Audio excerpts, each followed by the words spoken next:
really excited about this. Looking forward to coming there and meeting everybody. Great. As usual, we ask you guys to raise your hand if you have a question for Djordje.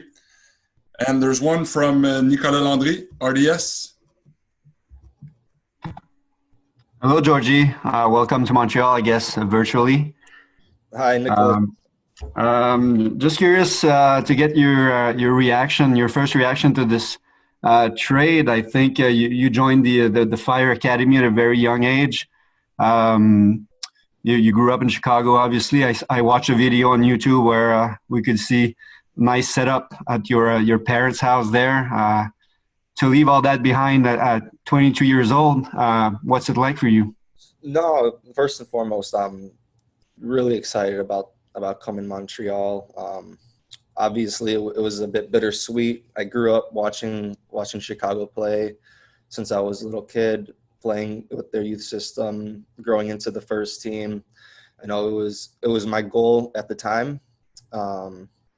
But now I think I'm ready for a new challenge, a new change, a new sense of competition. And when Thierry Henry called me a few weeks ago when I was done with the national team, and from that moment on, I knew that Montreal was definitely a place that I wanted to play. I could sense that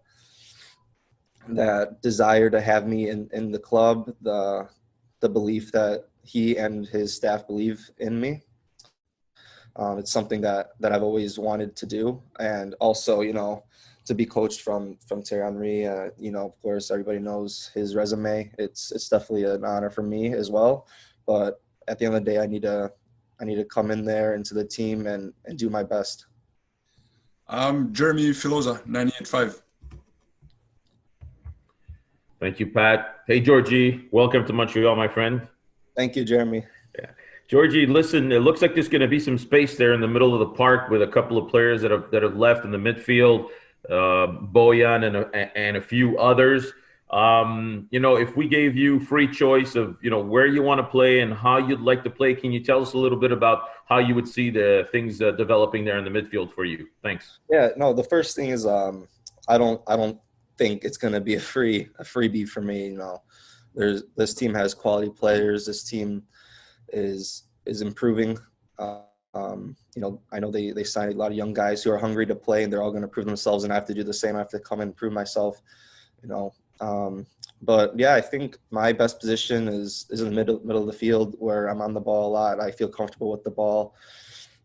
I feel comfortable making plays. I've done that my whole life, and this past season I played more outside, but that didn't change anything. I didn't change my style of play just because I was 30 meters to the left of the field.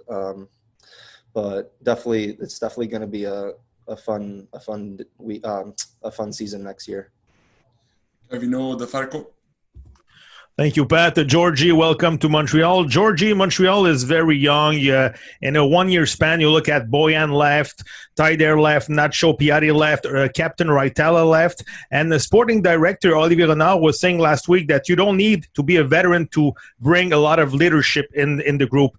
Do you think in your case, at age 22, you're enough old to bring some leadership next season? Thank you. No, thank you, Kevino. 100%. I've been playing. This is going to be my 5th season as a professional player. 2 years prior to that, I was already with the first team. So almost 6-7 years already in this environment. So I think I already have that type of experience that I can bring in. And I know Montreal has quite a few young guys. And I'm really excited to work with them. I'm really excited to work with the whole team and the staff. And I know the league really well. I mean, it's definitely a very interesting league.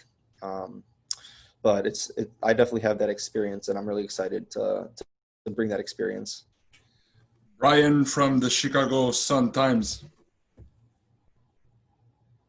Hey, Djordje. Thanks for making some time today and over the last 4 years as well. Appreciate it, Brian. I guess just why do you feel like you needed this change? And I guess in general, how would you evaluate your 4 years with the Fire senior team? Yeah, no, I'll answer your second question first. I think my 4 years with the club went exactly how I wanted it to go. I dreamed of what I accomplished. I had those dreams before. I was able to improve as a player. I was able to play for my hometown team, and I was able to play with the national team. And and I wouldn't change anything that happened in the past and how everything went. I wouldn't change one thing about it. I've learned a lot about myself as a player this past year. And to answer your second question, I think every player comes to a moment where maybe a change is the best thing for them to grow as a player. I felt at the time last season, I kind of reached a point where I was with my family and something needed to be done if I wanted to continue on this journey that I set before I started playing. And I mean, obviously it's sad to walk away from a team that you love, that you grew up watching, and then you ended up growing up and playing for them. And it's definitely a sad moment, but it happens in this sport. It happens in every sport where sometimes change is the best. Raphaël. Thank you, Pat. Hey, Djordje, welcome to Montreal. I just wanted to know if I know that at one point you really wanted to continue your career in Europe. Is it something that really the fact that Montreal has ties with Bologna, and we've seen, players like Louis Binks sign with Bologna, is that something that really helped you change your mind and, agree to a contract with Montreal? Yeah. I mean, every player has its own career path. You see guys leaving MLS at 16, 17 to Europe. You see some guys, might leave a little later. I think, and I took a lot of time to make my decision. And when I spoke with Thierry and I heard his words, like personally, it really solidified my choice to play in Montreal. And of course, everybody wants to play in Europe. That's where you see the best soccer play. That's where you see the best players play. That's where you see the most money. But right now, it's not the best choice for me. It's just it might be another stepping stone. I mean, I'm coming to Montreal. I'm only focusing on going to Montreal and playing there. I'm not focused on what I'm going to do after that. Yeah, so that's my main focus right now. Jeremy from the Chicago Tribune.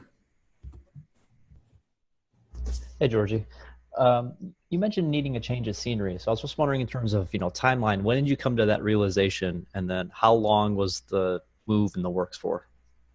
Yeah, I mean, it was a while. I'm not going to say anything specific right now, but it was a while. My family and I have been talking about this, what's best for me, and same with my advisors that I work with. It's just one of those things where, it's sad, but after a while, things need to be changed. Jeremy Filosa again. Djordje, just to give an idea to fans here of what they can expect from you, can we take a player, let's say like Michael Bradley as an example? Obviously fellow national team American, likes to touch the ball a lot in the middle of the park. Just to give a sense to people here of what they can expect, is that the type of player or type of guy that you look up to and say, yeah, that's the style I'd like to be able to play? No, I mean, Michael, he's a phenomenal player. Yeah. With his resume, with the World Cups and with the national team and his club career, he's a phenomenal player. But I think I don't know a specific player that I could shape myself around. Maybe like Thiago from Liverpool, just someone a little bit more forward, because I like to push up. I like to get into attack. I like to create chances and goals myself. But I also, Michael, he does a phenomenal job controlling the game, controlling the ball, but a little deeper. So I like to do that as well. TV Sports. Yeah, hi, Djordje. Welcome to Montreal. Maybe just I know obviously your conversation with Thierry Henry was private, but what sold you on what he told you? Is it the group? Is it the system of play? Is it the mentality? Is it the opportunity to learn from him? What was it that sold you? Yeah, I think it's all of the above. First thing is when someone like that, calls my phone, it's a big deal to me. I mean, we all know who he is. But it's also that mentality that I need to learn and I want to learn, I will learn, is what he knows what it's like to be the best, to win all the trophies possible. And that's what I see in my career. I want to win trophies. I want to become the best player possible. And I think the main thing was that he has that personally from experience and his career, and that he can share to me and to the rest of the team. Aidé, again, Adi Raphael. Thank you, Pat, again. Djordje, you said that right now you're focusing on Montreal, and you said that it's important that Thierry Henry has called you. Right now, we've seen what you can do with the Fire. Can you tell us what is your next? What do you need to progress on to be a better player? Is there something specific that you're really working on that you want to progress on? Well, that's a good question. I think it's more of taking charge, taking leadership on my own. The past 4 years with Chicago, I kind of felt like I was looked at as a little brother. I would get a couple goals, I would get some more assists here and there. I would be called into the national team, but I felt like I was always looked at as like, this young homegrown player, not expecting too much from him. He will provide, but also disposable. That's what I felt. But when I come here to Montreal, I feel that commitment to me. I feel that expectation to me and the pressure on my shoulders that I need.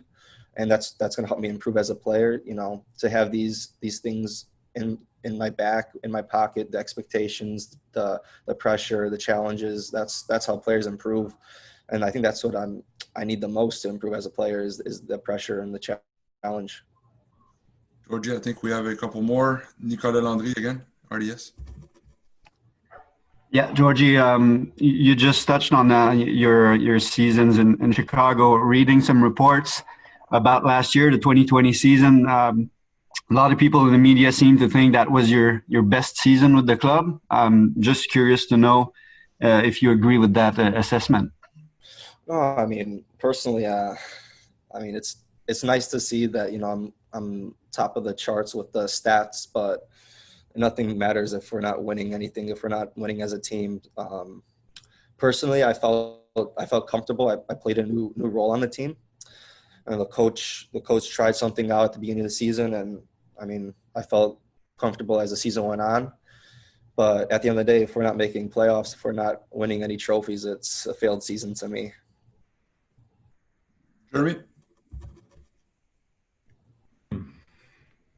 Yeah, Djordje, your situation reminds me a little bit of the one we had here a few years back with Harry Shipp, who had also been with Chicago for a real long time. Is also from Chicago himself. He struggled a little bit to adapt here with the French. I think he found himself a little bit lost.